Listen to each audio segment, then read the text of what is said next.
Welcome to the Pop Tower Podcast with your host, the man behind the myth, Peter Dawson, and the Soulful Lordy, James Bullock.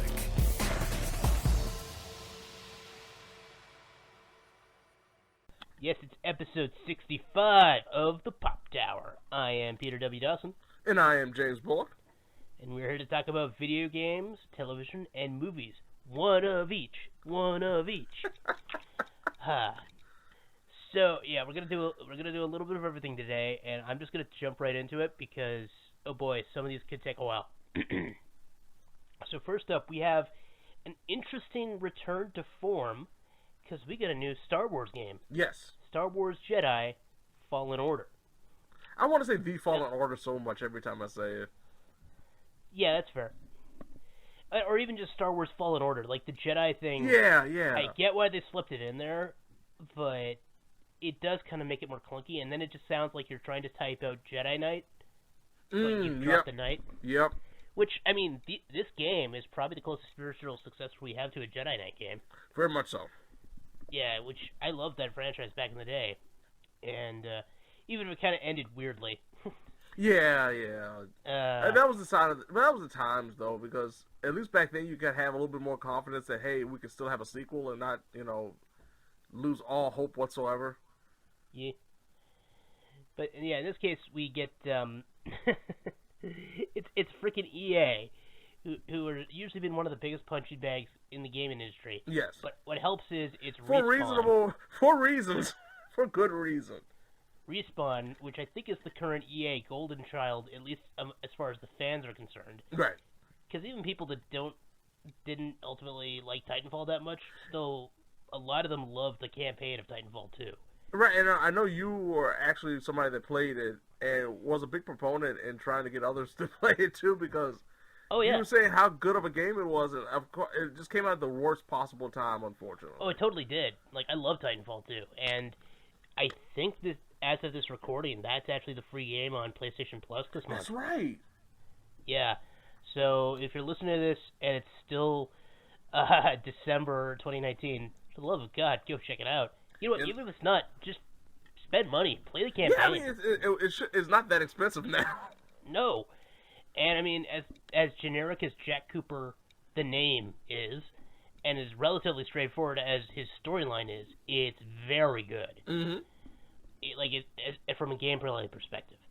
And you can really see that in this case, because I wouldn't say there's too much super interesting in Fallen Order in terms of what ultimately happens, but as a darker Star Wars tale that really shows people trying to pick up the pieces after the worst thing ever happens. Right. Oh, man. This is a pretty solid adventure, I gotta say. Yeah, this is between episode 3 and 4. So you can imagine like what's going on right now in the Star Wars universe, and you're right in the middle of it. Which I think adds so much, especially with one character played by Debbie Wilson, that is just absolutely, her character arc is probably my favorite thing about the whole story. Just the revelations and everything that comes with her character is absolutely done fantastically well. On the opposite end of the spectrum, like, okay, we play as Cal Kestis, who is this old Jedi Padawan he's not old, but he's young, but he used to be a part of it, and he has to, kind of hide out because of what happened in the Star Wars universe at this time. And unfortunately, he doesn't really have the best character arc. He's kind of like a Jedi everyman, but it's done in a way that at least I'm enthused about how the story progresses, even though I don't necessarily care for his character that much, but at least the story is done in a way that makes me motivated to see how it plays out. Oh yeah, no, absolutely. Like, he's fine. He's not the best, game, like the Secret Apprentice and of course Kyle Katarn for sure were more interesting than him. Sadly. Exactly. And every time I look at him, I just vaguely get reminded of what's his name? KJ Appa from Riverdale. Yes. I just keep looking at him like, why does Archie have a lightsaber? But no, beyond the fact that his character, sadly, I get without spoiling too much, they absolutely sequel bait. So yeah. I mean, it could be they were trying to, okay, we'll have a kind of flat main character, give him quirky side characters, and we'll see his growth. Which some would argue is what happened in A New Hope, and I would call them wrong. Mm-hmm. But, yeah, like, in this case, we see them going through, like, this is before Star Wars Rebels. Right. Which was, set about a year before the events of New Hope? Yeah, that's about right. That's about right. Yeah, like, this is before Rogue One, and this is probably even before the final act of Solo. Mm-hmm. Which is really awkward when you think about it, because that meant Han was on Tatooine for a year, but let's not go into that again. That freaking movie. No, yeah, like, just beyond. Oh, man, my voice is already going. Yeah, the Solo. Just thinking about Solo just took you out of you that time. Hello, Bile. Everything Solo is just associated with this moment. No, in this case, yeah, like the core gameplay with the Force abilities and the lightsaber combat and everything, it's really, really, really well done. Yeah, I was actually surprised how good of a combat system it is. It's not like the most crisp, it's not the most fluid, but it's done in a way, especially when it comes to lightsaber battles, specifically the boss battles. Like, that's to me where it shines the most. How good the lightsaber, the just overall combat is. Mixing the three force powers that you have push, you have pull, and you have slow. And just being able to dodge, roll, slow, strike, parry, like, it's done so expertly well when it comes to one-on-one battles, when it comes to sword battles, and even more importantly when it comes to deflecting ray beams from stormtroopers. Yeah, exactly. Like the deflection is top notch, and of course there's still guys with like missile launchers and stuff, so you can't just be like, I deflect your missile. Right. That doesn't work that way. But I'm a Jedi. Yeah, use the Force, genius. Like, you know, see. It kind of falls into that, like, it's not quite, I kind of almost wish it was a bit more Shadow of Mordor-like in that respect, because... Yeah, it's not as tight as, like, Shadow of Mordor, and it's heavy. Or Spider-Man. Yeah, just that heaviness and that weight is somewhat lacking. But it still kind of reminds me of God of War. Not, like, the most recent one, but, like, the classic ones. Yeah, that's a good point. Yeah, it does feel like that. Feels like it has that little bit of chaos to it. That and looseness for a player to kind of like play around with, but it's still like the set combos and the set actions pretty much has you doing like not the exact same thing over and over again, but kind of sticking to a pattern against certain enemies and being able to figure out how to take advantage of their patterns. Like I know you probably had the same issue that I had early on with like the big frogs. Yeah. And figuring out how to avoid all of their crushing attacks that would kill you after 2 hits. They're Konosuba enemies if I ever saw them. Yeah. That's all I could think through that whole sequence. But yeah, no, there's some, and like they do a lot of stuff with the lore too, which I want to go back to the story just briefly, because like one of my favorites is the fact that freaking Forrest Whitaker's in this game.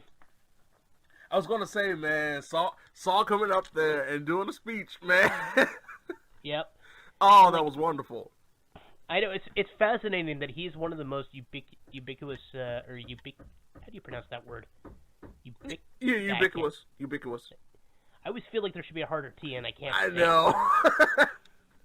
It's not beyond my reach, I just never say it out loud. But yeah, like him just being such a prominent Star Wars character is kind of great, because he was awkward in Rogue One. Mm-hmm. But he was great in Rebels, and he's pretty good in. And this one of those roles I think he's grown into. Yeah.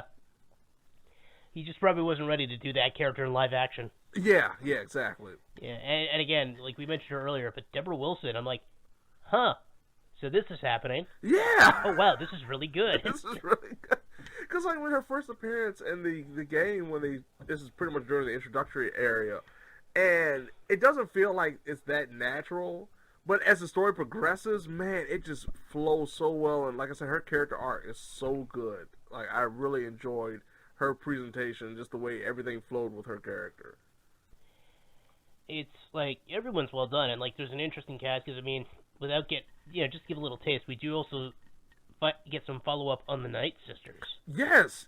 Which is, because they've always been that was one of the things that annoys me, because we get all this interesting stuff in what's now canon lore, because Clone Wars and Rebels are canon. Yes. And the Night Sisters had, like, really interesting Sith magic. And then you just think about the prequels, and it's like, oh yeah, the Emperor just used lightning. Mm-hmm. Why couldn't you have, like... It was always one of the things that I think most people who don't have the benefit of watching Return of the Jedi before the prequels realize it's like, it's heavily implied the Emperor had other abilities besides lightning. He was just trying to mess with Luke. Exactly. Like, he probably could have also, made him catch fire, but because he chose I was about to say, lightning, he probably could help. He could either catch him on fire or even make him possibly implode, like in one point. Oh yeah, no, he probably could have done a thing where, like, Luke's arm just sank into itself in some Right. kind of weird into some kind of weird Tom Savini body horror nonsense. But because, like he's essentially applied to be an all-powerful sorcerer, and it's like, oh yeah, this all-powerful sorcerer, lightning. And just lightning, that's it. Yeah, and then, like, we get the Night Sisters, who one of them basically teleports. Mm-hmm. Like, so much interesting stuff that we just don't see realized in the main films, which is why, if anyone ever asks me why certain Star Wars fans are such fans of the Night Sisters, because they get to do interesting stuff. It's like ditto whenever we see a Sith Inquisitor in the older games, like Old Republic, because they're gonna shoot ghosts at you. Right. Like, and thankfully, this is one of the things the game does explore a bit, even though the basic abilities are still fairly rudimentary. And it really makes me hyped for potential sequels. Mm-hmm. Because if Cal picks up even half of the abilities some of his allies potentially have, yeah, we could get some very interesting new gameplay. It could be a very wild experience. Yep. No, so the gameplay is pretty good. It does feel very Jedi-like. It is clunky. It's not as fluid as, like we said, some of the more recent games that would be more comparable. It's at least as fluid as the old Jedi Knight games, even though those games are now pretty old. Right. Which, I mean, it could be worse. It's probably a bit more fluid. And one thing about it, and you always gotta have to give a testament to, okay, you have a lot of stuff that a person can do, or a lot of things they have to do, and they map the controller in a way that doesn't feel clunky. Like, they have a good controller set up on this, and you can do a lot of things with certain buttons, and it doesn't feel like it's, oh, that button does this plus this plus this. They'll kind of like the Death Stranding problem we've had a little bit, but other than that, like... Or Red Dead. Oh, Red Dead, yeah, that's those kind of problems. Like, Mount horse or grab person. Yeah, it always grabs person. and the undo button is now another button, so now instead of letting go, you're punching. You thought you were going to mount a horse, but now you're assaulting someone. Whereas in this, you're going to pull somebody with your force powers and throw them over a cliff. Yep. No, like, it's absolutely got that coveted just works to it. Yes, very much so. Like, it pulls a lot, especially like when it comes to platforming, from like Uncharted and Tomb Raider and stuff like that. But like, everything flows well. It's a nice experience. Not too long of a game either. It's about maybe 15 hours just from the story if you like playing on normal difficulty. It's a nice game that doesn't beat you over the head with microtransactions and all the EA nonsense that we've gotten used to. And like you said, it just adds to the overall lore. It feels like a perfectly good Star Wars game that, to a certain extent, is actually better than some of the movies we've seen in the last few years. Shade tossed. You know what? I'm gonna date this video even more since we've already dated the heck out of it. Right. I really hope those rumored Reddit spoilers are wrong. I know. Otherwise, Rise of Skywalker is gonna be freaking stupid. Trash. I won't say them because I'm sure that'll annoy someone who listens to this. No, I don't want to spoil it for people, but like it's out there and it's trash. It's just, oh boy. But I think we can call it there. It's a pretty good game. I do recommend you play it. Yeah. I do appreciate if you don't want to buy a game at full price with the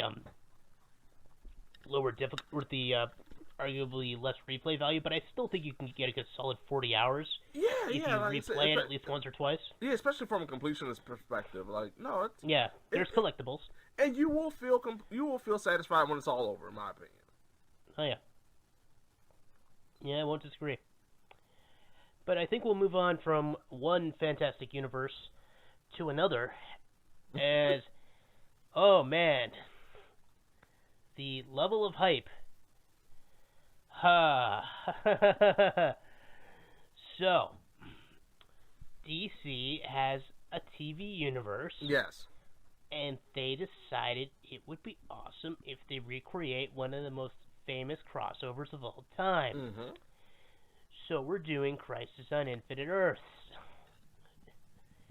So just some backstory. Crisis on Infinite Earths, the original comic story, was a 1985 tale meant by DC Comics to basically simplify their multiverse into one Earth. They didn't want any more of this, there's one Earth where Superman is like hanging out with the Justice Society in what is still kind of like a World War II era. And there's another one where Superman is in the modern day, and there's also a Superboy hanging out with the Legion of Superheroes that's still in Superman's past, even though it's the future. They wanted to like undo all this convoluted stuff. So they did Crisis on Infinite Earths, which was an epic tale spanning 12 issues. Mm-hmm. Like, that's how long the original comic was. Which sees heroes from every Earth. So you get, classic Superman teaming up with obscure heroes at the time, like the Blue Beetle, all to save the entire multiverse from being destroyed by antimatter. Right. It's a pretty epic tale. And I do think it holds up, actually, fairly well, all considered. Like, it's one of the things, if you go back and you, with the benefit of hindsight, and you see a few plot details, and you're like, wait, why does this matter ultimately?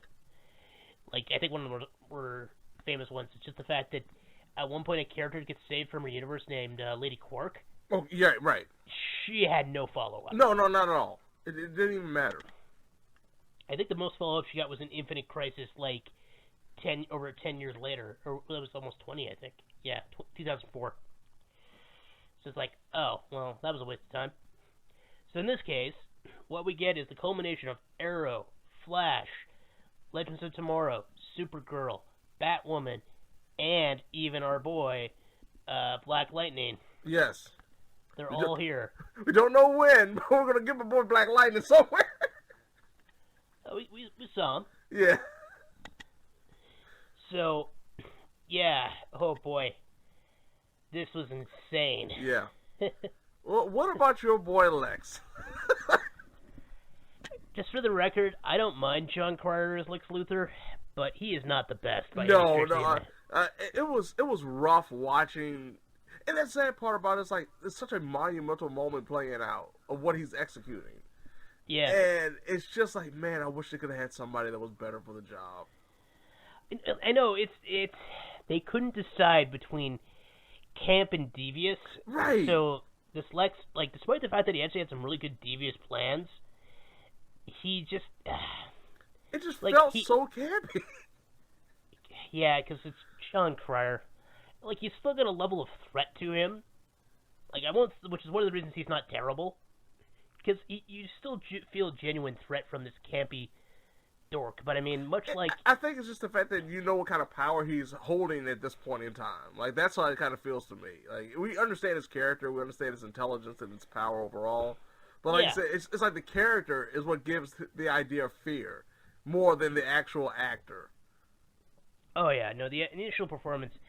I mean, this is kind of the problem we had with Lex Luthor in Batman v Superman as well. Exactly. Although that one was more whiny. Yeah. But he also had points where he actually felt devious, and there's other points where he just felt like, let's make him quirky. Yeah. In this case, I don't think they ever did that with an underline with this Lex, but Cryer's performance very much still reminds me of Eisenberg's. Mm-hmm. And not in a good way. Yeah. Definitely and Lex agree. Luthor's a very big part of this story. Yeah, because there's a moment, I'm not going to spoil it, because, I mean, we're just getting started, and people can easily go back and watch it, so it's not that big of a deal. I don't want to spoil it, make it too hard for them. But, yeah, there's a moment that is very questionable about the actions, because, of course, we got the Monitor. It's a big part of the story. And of course, he understands who could live, who could die, and what he needs to do to ensure that everything works out in the end. And one of the big moments involves Lex Luthor. And the end reason for that is so profound when you think about it. And yet, to me, it's kind of like it's offset by the actual actor's abilities. I know. This has happened more than once. I know. One of the more glaring ones, of course, is Ruby Rose isn't the best actress, and while she has very good chemistry with Melissa Benoist, Supergirl, there's a few scenes where she's really let down, but like I said, at least she's got good chemistry with Supergirl because those two interact a lot in this episode. Yeah, because the first episode was really built on this budding relationship between the two. Yeah. And I appreciate the fact that they don't act like, oh, you're a superhero. Oh, I'm a superhero. Oh, we're fighting for the same reason. Oh, let's be best friends. Like, I appreciate the fact they didn't go like that route with it. No. But the fact is, like, just Batwoman as a whole, just I guess just Ruby Rose as a whole, when it comes to this character, it just feels so awkward.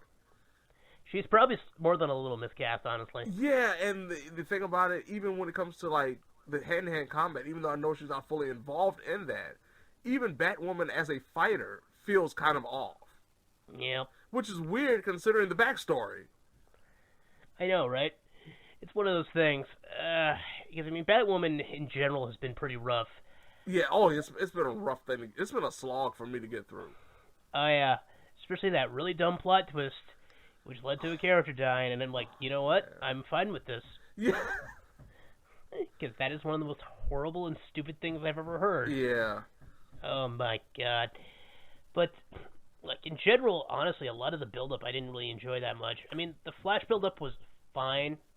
I think the looming threat, knowing what Flash knows about his potential fate, actually added more to the like the overall feel of the build to the story than the actual story build that we witnessed. Yeah. Because once that date changed, like, oh my goodness, that to me was like, oh, that was the biggest thing. That got the biggest pop from me. It was like seeing the date change. And then you got Arrow, which actually really had some heck of a build-up. Mm-hmm. And some interesting plot twists there.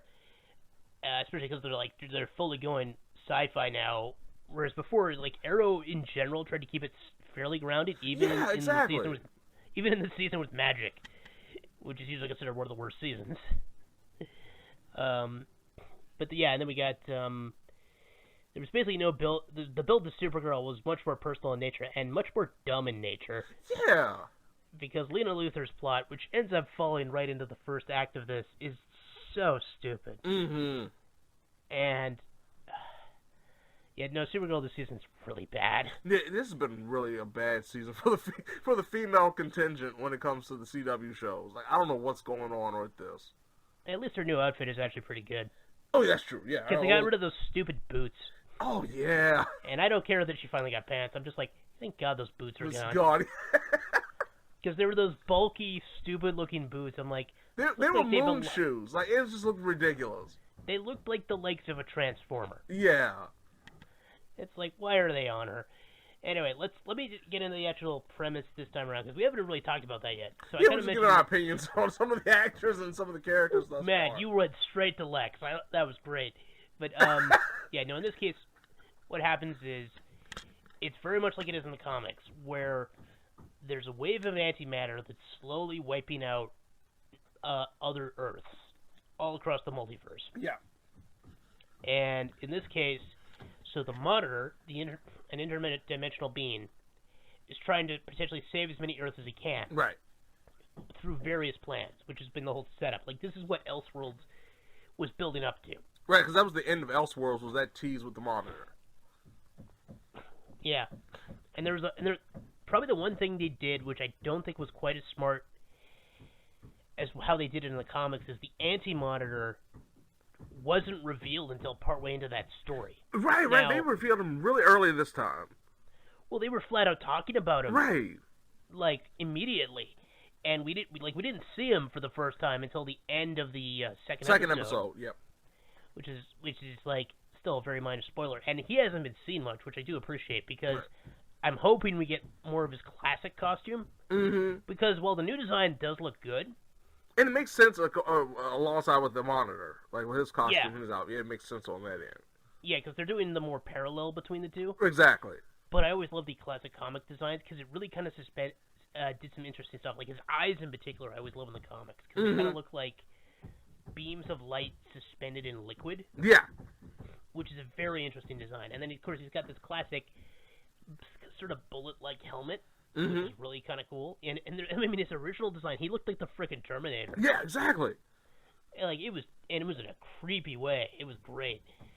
So we'll see how this goes. But that's the basic premise of it all. So the Anti-Monitor, or not the Anti-Monitor, the Monitor is gathering heroes, with his most trusted aide being Lila Michaels, Harbinger, who now can teleport because he's essentially granted that power to her.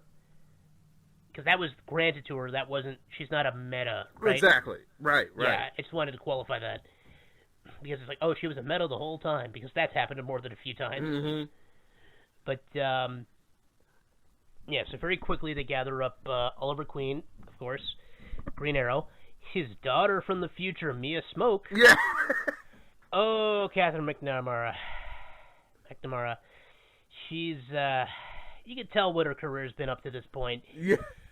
She's not terrible all the time, but there are some scenes she is just not prepared to handle. No, not at all. Which is a shame because she definitely pulls off the look well. Like, she legit looks like she could be his daughter from the future. Yeah. With Felicity. And then so those two show up. We get, of course, Batwoman. We get Supergirl. We get, pretty quickly, we get Sarah and Ray from the Legends. We get Superman. Yeah, and so the initial episode, because the first episode is Supergirl, like, of course, it's one episode of each show, again, because they can't just do, like, a mini-series, whatever.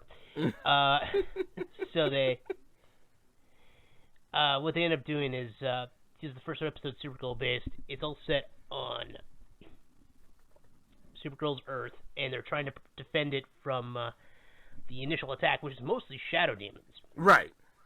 Which is basically what happened in the comics.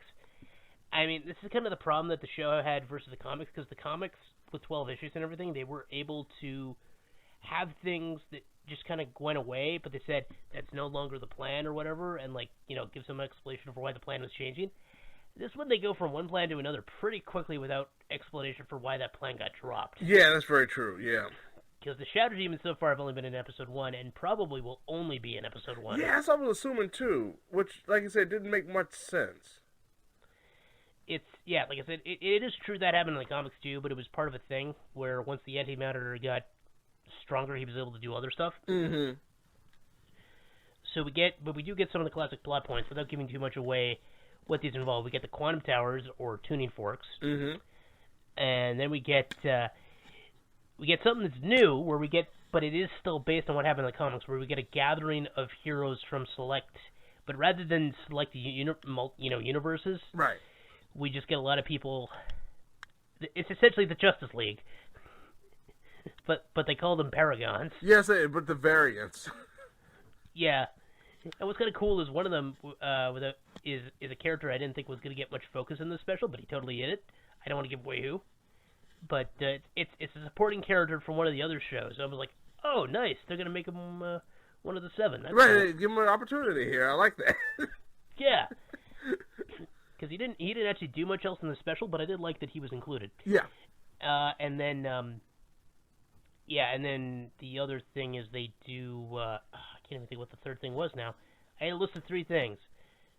Because the Paragons, the anti-matter cannon. Oh, yeah. Yeah, that is pretty much, there's some annoying bits with that, but I don't want to spoil them. Mm-hmm. We'll probably talk about this more once the entire special is over. Well, yeah, when the series is over.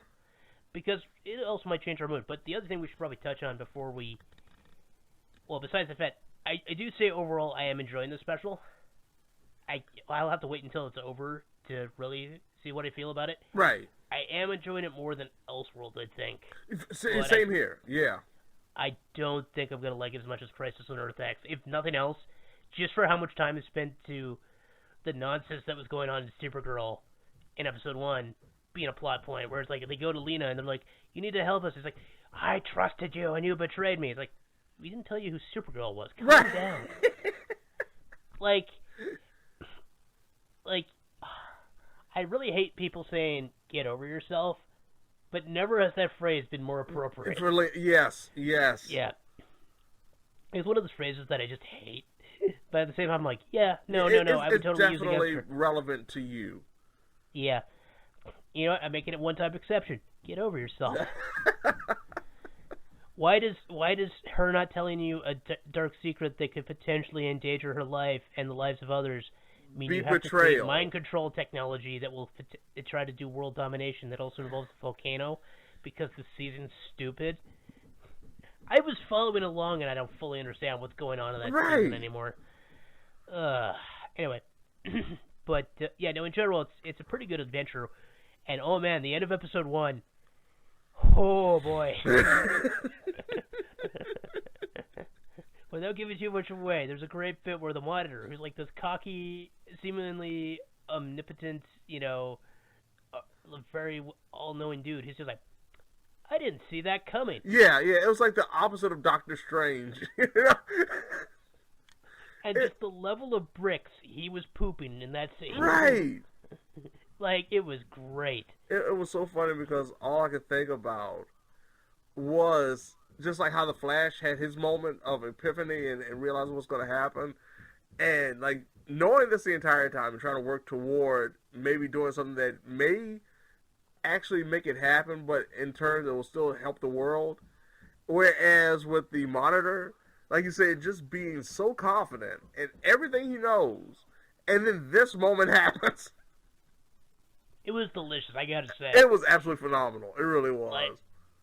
Like every episode raising the stakes pretty effectively. Yeah, so far, like, I've been very intrigued about how, with each episode has ending, what is it building up to in terms of how we're going to outdo the next episode, or how we're going to outdo the previous episode, I should say. And so far, I know it's only 2 episodes in, but I think they've done a pretty good job. 3 episodes in, right? Yeah. And they have really done a really good job of establishing the idea and the premise of, like, how much more could happen going forward, which I do appreciate because, like I said, so far, I think it's been really, really good. I was a little bit worried, like it'd be too much. Yeah. Like there's a lot to juggle. Yeah, some scenes were really well done, some others were really phoned in. Like, there's a scene in episode 3 that's really phoned in, which sets up what was probably going to be a major plot point for episode 4. But the gratuitous cameos in general have been pretty good. Oh my goodness, yes. Some didn't make a lot of sense. No. Like, my favorite is, why is Will Wheaton shouting about the end of the world? Why him, of all the actors, did they decide, yeah, let's make him do this? And then, of course, what's his nuts? Who played Arthur on The Tick. Yes. Is like the head of the trivia night. Yes. And I love that, where the legends are there playing trivia. They think they're going to win. It's like, oh, we might have altered history. Yeah. Which is so much like classic Legends at this point. Oops.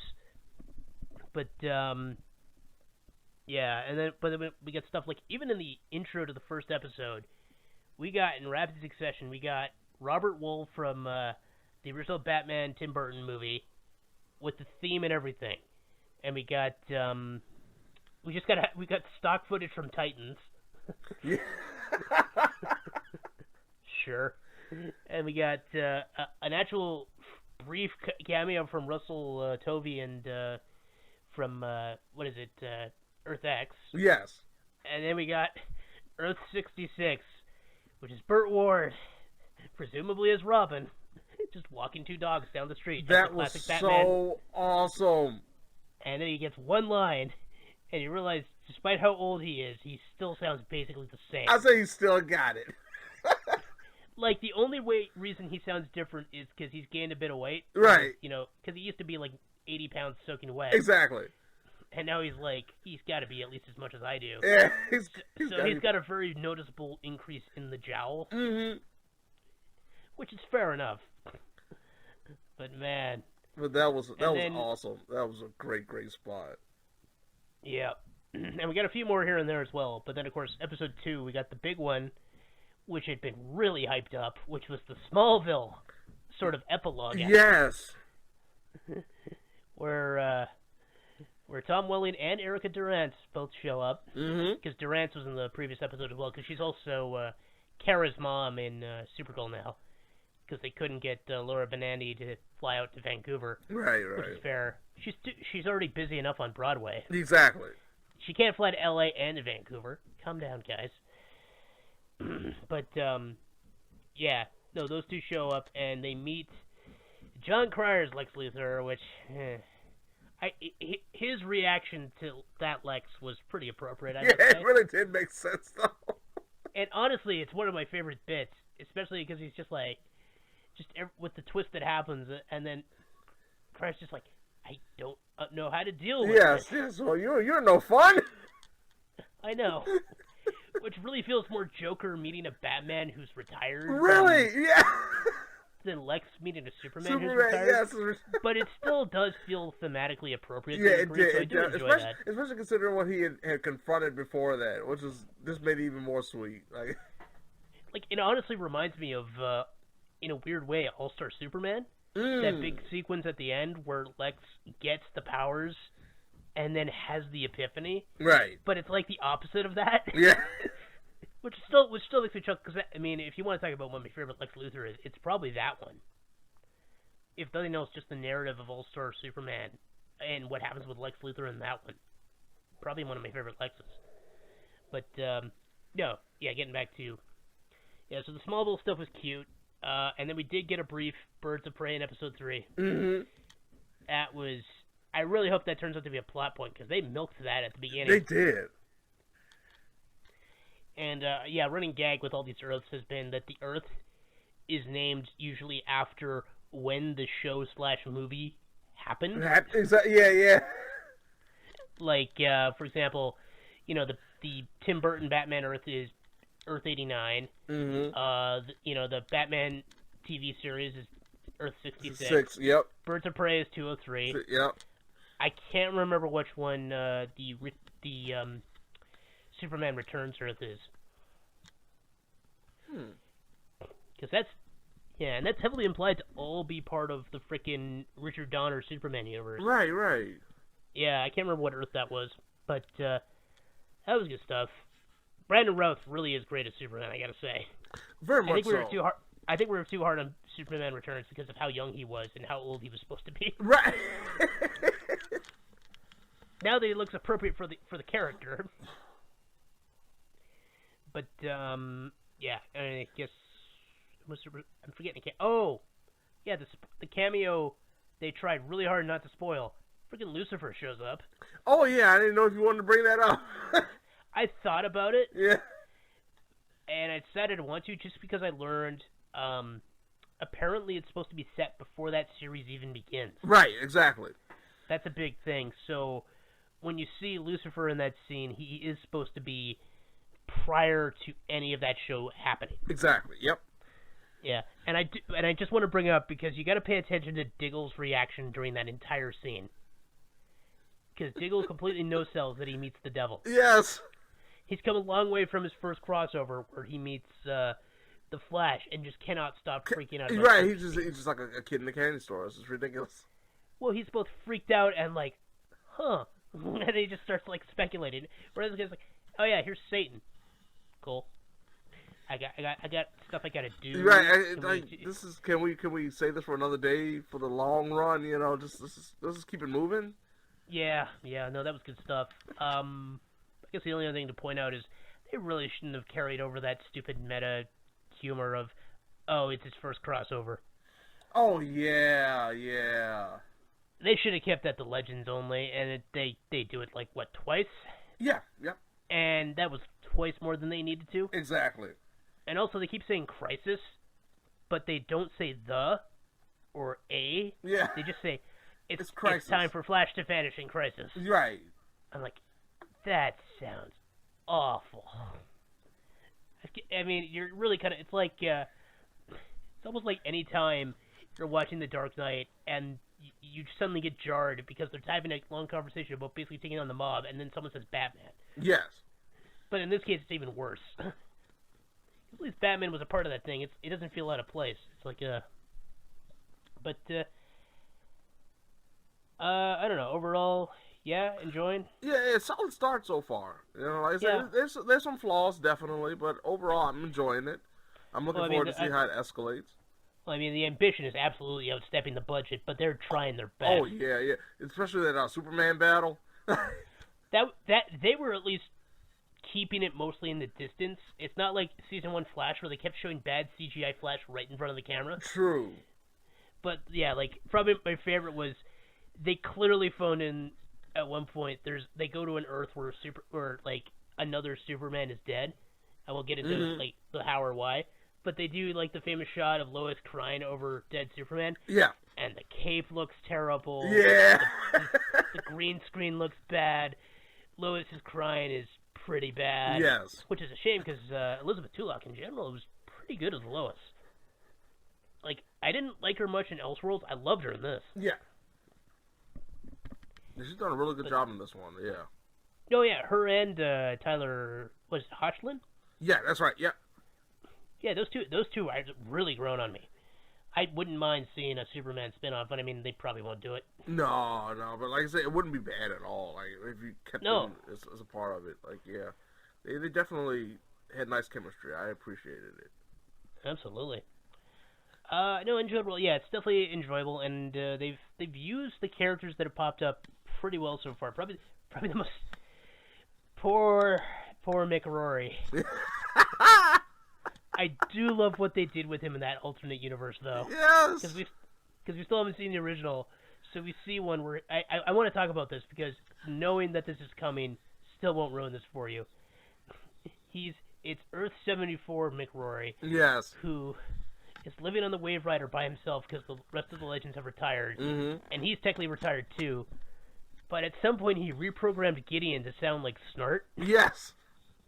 So we do get Wentworth Miller in an audio cameo, and I mean I'm presuming he reprogrammed it, and so that version of the ship AI is very sassy. Yes. More so than Legends Gideon usually is. Yes, this is the thing. Like he really upped it. Yeah, it's great. And of course they do stuff like it's like, oh no, who can make our baby stop crying? Hey, get the creepy guy in here. Yeah. And he, of course, is good with kids. Good stuff. He's still one of my favorite characters. I hope they do more with him in this new season. Yeah, of same here. Yeah, no, if so far, I would say Crisis on Infinite Earths is pretty good. Mm-hmm. And with any luck, it will just get better. Yeah. I really hope they stick to the plan where it looks like they're actually going to make major changes. Right. Because they've been trying to do what Marvel did, where they released very little preview. Like, they didn't even do the thing where it's like they do a full... Like, the closest they've done is they had a trailer for the next season of Legends, which technically hasn't even started yet, so that's fair. And even then, they're traveling through time and space, so who cares? Versus... And they could always do a thing where one of the... Because it was about a 30-second trailer, there could be a bit where some of those scenes are even fake. Mm-hmm. I wouldn't put it past them. But, yeah, that's about it. Like, we got a preview that we know Iris is in a future episode of Flash. Yeah, that's right. That's about it. So let's dive... I guess that's about it. We can probably move on. Yeah. Sorry, I had an out and then I kept talking. I'm like, uh-oh. No, just stuff that just kept coming to you that time. That was all. Because it's such a big thing. Right. Even in the first 3 episodes, you got to think about this is 7 years worth of build at least. Not counting the stuff like you said retroactively. You can look back for years upon years that they're pulling from. Well, yeah, because freaking Harbinger, she was in the first season of Arrow. Right, exactly. And at the time, everyone's like, "Well, she's not going to get her powers. This is dumb." And now in retrospect, oh my God, they're making her Harbinger. Right. I'm like, well, that's cool. But I guess we'll dive into the movie of the piece. Yes. So we're going to talk about a movie from... Okay, is it pronounced Ryan Johnson? Yeah. Yeah, it's just spelled with an I, so I always... Yeah, I know it's got a weird spelling. Just be normal. So, yeah, this is a director I quite enjoy. Of course, his most recent movie, besides this, is very controversial, to say the least. Because, he did Knives Out. Mm-hmm. But he also did The Last Jedi. Yes. Yeah. And before that, he also did Looper, and he's done episodes of Breaking Bad. Yes. Most notably, he did Ozymandias, usually considered one of the best episodes of Breaking Bad. Mm-hmm. Which, understandable reasons. And then he also did Fly, which is very much a director's episode. Whether or not you like it is going to vary greatly, of course. Yeah, that was one of those ones. I was one of those few that I talked to people and actually enjoyed it. And I know a lot of people didn't. Yeah, that one seems to really split people. Yeah, that's definitely got a great divide when it comes to likes and not likes. But this one, on the other hand, I don't see why you wouldn't. You should love it. Yep. No, Knives Out. Oh boy. This is a hell of a movie. Yes. I was kind of worried because the big joke they played in the trailer wasn't that funny. I don't even remember the original trailer. Mm-hmm. Where it's like, what are you, CSI KFC? Yeah. And they actually played it in the movie as well, and it still was not funny. No. But I think I kind of realized that's kind of the point with Chris Evans' character. Yeah, no, he's more witty in his mind than he is in real life. Yeah, which I'm like, so, like, I wouldn't have used that for the trailer, but I get using it in the movie in the context of the character. Right, and it makes sense in the context of the character, like you said, but if you were trying to do it for, like, a standalone joke to get people interested in the movie through a trailer, no, it wasn't a good joke. No. But like I said, when it comes to his character, which, of course, spoiler alert, his middle name is Ransom. So, yeah. That was actually funnier than the KFC joke, was the fact that he insisted that you call him by his middle name. I know, because he doesn't like being called Q, so he calls himself Ransom. And I was like, but why would you ever... Why would you want to be named Ransom? So, to quickly get into the premise before we talk about minute details, because there's some stuff immediately I want to ask you about that's like very minute. Okay. So the premise is that Harlan Thrombey. Yes. I believe that's how it's pronounced. Yes. Yeah. It is, according to Wikipedia, 85th. I did not remember what year it was. Yeah, I had no idea until I looked at it too. I could not remember how old he was in the story. Yeah. No, it's his 85th birthday, so he gets his family, most of whom he doesn't seem to like too much. And for good reason. Yeah, because he has a mug that says, which is a very important plot point in the movie, by the way. It says, "My house, my rules, my coffee." Yes. Which really kind of tells you all you need to know. Plus, he's played by Christopher Plummer. So you know this character, he's either going to be a major part all the way through the movie, or if he gets killed early on, you know they need someone great to play him, so you care. Right, especially during flashbacks. Because Christopher Plummer is a masterful actor. Yes. And it's another example of that in this. This movie is about his murder. Yes. So, yeah. So, his family of mostly pretty notable actors. Like, the cast in this is pretty amazing. I mean, it's amazing, the people they got for this. Well, it's even weird, some of the cameos. Like, freaking... Like, to start with a cameo, freaking Frank Oz shows up. Yes! Like, why is he here? I'm not complaining, but why is he here? But yeah, so the murder of Christopher Plummer leads to Detective, and I immediately got to point this out, Benoit Blanc. Yes. Yeah, Benoit is going to solve a murder. Played by... Not awkward for wrestling fans. I know, it's just terrible. So, Southern Daniel Craig. Yes. Oh my god, and this is the thing. This is the thing that got me so just like messed up. Because Lakeith Stanfield from Atlanta, the television show, plays the detective alongside him. He's a local detective. And he's pretty much at the beginning of the movie asking all the questions. And Benoit is just standing there tapping a piano key anytime he wants the question changed. And I'm thinking that he's going to be the silent, just like watching from the shadows the entire time. Not really talking, not really doing much. But he's getting all the information that nobody else is getting out of these characters. Yeah. And then he starts talking. You know what this reminded me? What was that other movie where he played a Southern dude and he had like this really weird, effeminate Southern accent? Oh, what was that? It was like Lucky Logan or something. Yeah. Logan Lucky. Yeah. Introducing Daniel Craig. They actually did that joke in the trailer. And this. Outside of James Bond, Daniel Craig is just taking the weirdest roles right now. I and know. He seems to love it. It's like he just wants to have some fun. Which I totally get. Because, I mean, Bond is always going to be a little bit of a typecast for people. Exactly. I mean, one of the last things I saw Pierce Brosnan in, he was essentially playing a James Bond, retired, having to save the day kind of character who still Right. ultimately dies because he's not the focus of that movie. And I was like, well, that's disappointing. In this case, yeah, Daniel Craig plays Southern detective. Oh, boy. Yeah, and the family, I mean, you got Chris Evans as Ransom. Yes. You got Jamie Lee Curtis as, Linda. yeah. Who is, is his eldest, is she Ransom's mom? No. Crap, who is she? Oh, no, it's, I know it's his eldest, I know it's Harlan's eldest daughter, but I forgot, how they connected. Yeah, I know, that's the thing, because there's so many Yeah, characters. that is her son. Yeah, you're right, that is her son. Yeah. Yeah, with, Richard, who's played by Don Johnson, who's absolutely phenomenal in this. What is up with Don Johnson being in stuff lately? I don't care because he did such a marvelous job of just being a sleazy, scummy person. Well, I know, he's great in this, and he was really good in Watchmen, too. Yes, exactly. It's like, hey, guys, we found Don Johnson. Do you want to use him and stuff again? Yeah. Sure. You forgot how funny he was? Like, oh, yeah, he's pretty good. Let's bring him back. Everything that's old is new again. I'm just thinking of, I think it was White Man Can't Jump. Somebody threw a perfectly good white boy. I think it's more appropriate that I said it.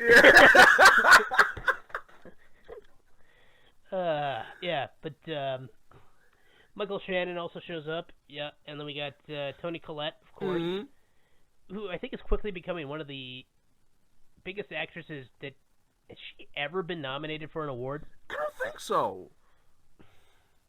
Yeah, because she, after what was that movie she was in last year that was super popular? I can't even think of it now. But I'll look it up while we're going here. But then we also got, you already mentioned Lakeith Stanfield. Yeah. And then we got Catherine Langford's in there too. And then we haven't mentioned Harlan's caretaker, Ana de Almas. Yeah, and that's Blade Runner. And that is a big deal in the movie because you assume that she's just because when you see her like early on in the movie, she's distraught after after they found his body, and you just don't realize how much of a role she's going to play in the movie. No, you really don't. Hereditary. That's the movie I'm thinking of. Okay, yeah. Sorry, I was looking that up while you were going. Yeah, no, but her character, Marta, who is like you said, the caretaker for Harlan. One of my favorite things about her character is the fact that when she lies, she throws up. Oh, yeah. Oh man, I forgot about that joke. It's not just for, and the thing about it, they do it so well that it's not just for a gag effect. It's not just to gross the people out that are watching. No, it's a plot point. It becomes a major plot point. And oh man, it's just this movie. It's kind of like 3 acts because there's a big thing where they're interrogating the family. Mm-hmm. Because the murder happens pretty quick. Yeah, it's right in the first 5 minutes. You realize, oh my goodness, like we got a body found, and we're already going into like whodunit mode. Like I did not expect it to be happening that quickly. Yeah, like we quickly get some interrogations where we learn some secrets, and then as the film goes on, we learn more. Because of course, everybody's got a secret. I mean, a movie called Knives Out. and that doesn't just tie into the Games of Thrones-esque Iron Throne that he had in his room. Yep, that does. There's that symbolism. Oh boy, is there ever! Look, this movie's not entirely subtle. No, not at all. But thankfully, it's really clever despite that. No, it really is, and I love, like you said, you're talking about the early investigations, just interrogations overall. I love the back and forth when you find out like how each character thinks of each other, how they think of their own family, just how terrible people they are. Yep. I'm just thinking now of like art. You know, it's like when you paint something, subtlety's good. When you're making a movie, subtlety isn't necessary. Yeah, sometimes just show and not tell is the best option. Yeah, and then you just do some clever stuff with it. And oh boy. Yeah, because like I said, the first chunk is mostly interrogation. Then we kind of get like the investigation, and then we get a pretty big reveal. Right. Where there's still the classic like twist and turn. So it really kind of feels like a. What if Hercule Poirot was a Southern detective who's investigating just this like it really feels kind of Agatha Christie, but like comedy, zany, and like I'm trying to think of another word here because there's something else I'm missing. But you get what I'm saying, right? Yeah, no, I definitely get you. Like, it's one of those shows. It's one of those movies, I should say, that the comedy is there. It, like I said, it's definitely a dark comedy, and it's presented in a way that it does make you laugh, but it doesn't like take away like they're trying to force jokes all the time. Like the characters are so eccentric, and the situations are so absurd at times that it makes it really funny. Like once again, going to Anna's character Martha when she's trying to help with the investigation, when she's kind of forced into helping with the investigation, and she goes through this position where she has to go through the back area, and there are footsteps, and Bill Walsh trying to tell her, "Hey, there's footsteps. Be careful." She keeps moving, like that kind of stuff, and you understand exactly why she's doing it. But the way it's presented is a very funny way, but it's not done in an absurd, almost like you have to laugh at this moment kind of way. Yeah, it's just kind of, look, this is a very serious situation. Reality doesn't always reflect that. Right. That's basically, I would say, the most tight moment of the whole film is just the running thread is just because you're expecting something to happen doesn't mean it's going to happen. It's because reality can both please and disappoint you, and even then, it can surprise you with how it happens. Yes. I mean, like, I'm just kind of thinking about the old stories. Like, everyone expects to get bad news during a rainy day on a solemn day, so they know to expect bad news. But the fact is, sometimes you're getting bad news during just like the most random moments. Exactly. Like, Lord forbid I find out someone close to me has died while I'm, like, let's say, playing pool at a bar, and, like, Taylor Swift's playing on the radio. Yeah, I mean, I immediately associate Taylor Swift with death for the rest of my life, which I don't think anyone wants. Right, well, no, I mean, I can actually speak from personal experience. Like, I've had an actual close family friend. We get a phone call on Christmas morning while I'm opening presents with my family and finding that he's dead. So, you know, and that kind of thing, you don't expect to hear something like that, or like you said, it's supposed to be such a joyous, happy day. I know what you mean. Yeah, like this is kind of the thing with this movie is, as crazy and as insane as like it shows this one family can be, and all the stuff that happens around it, it just encapsulates the mad. Like, this is what I like about this movie in terms of symbolism. Like, I don't think it's gonna be my favorite movie of the year. Right.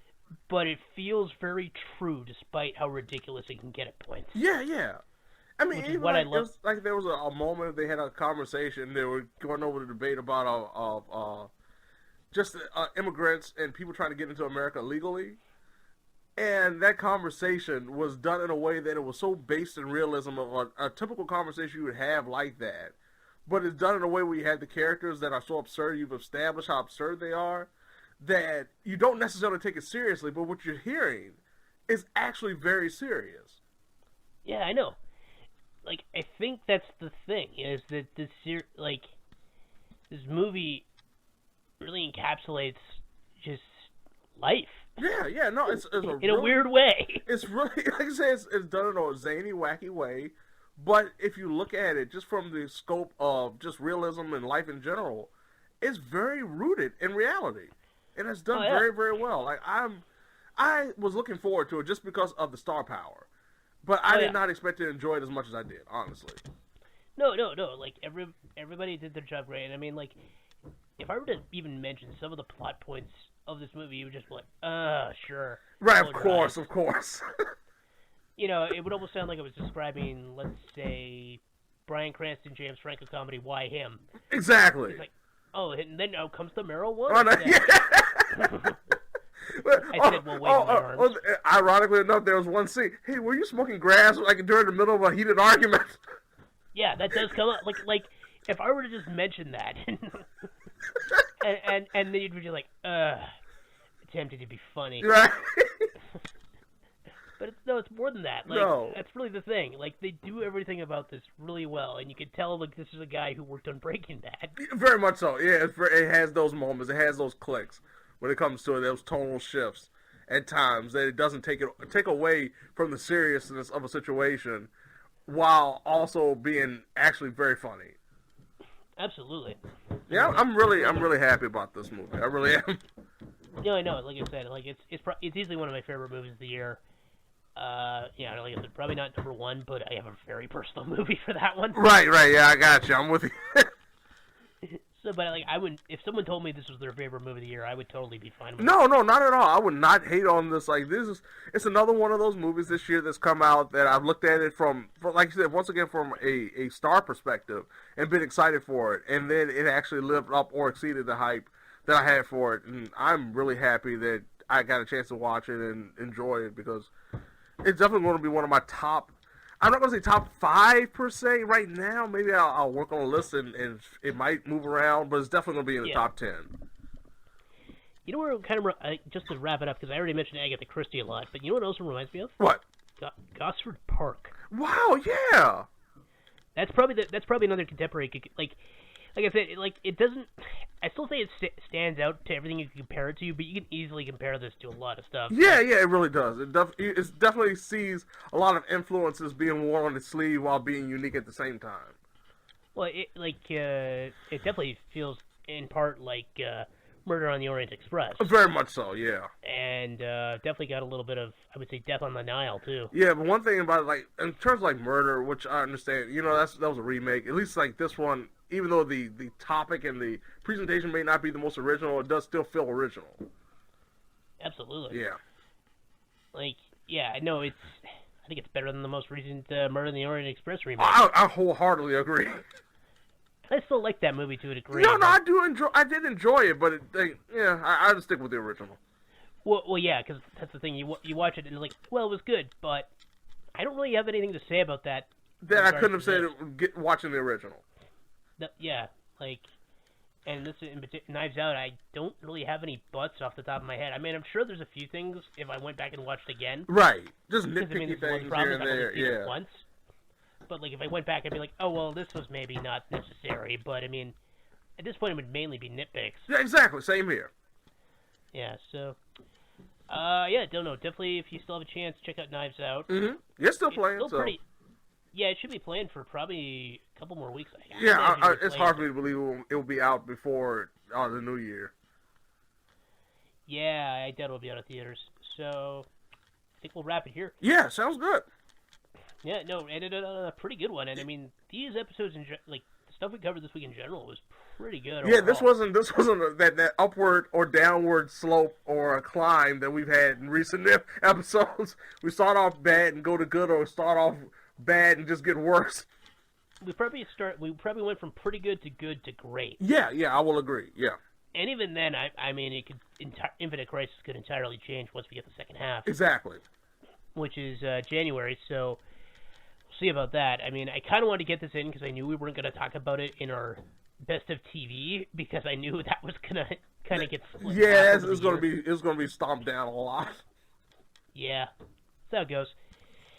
All right. Well, I think on that note, we'll wrap it up for the night. All right. Thank you, everyone, for sticking with us. And we got one more episode to come, but I think that gets recorded. That'll be the end of the year, so that'll be probably our New Year's. That'll be our 2020 first one. Yeah. That'll be our first 2020 episode. So until next year, folks, heads down, knives up.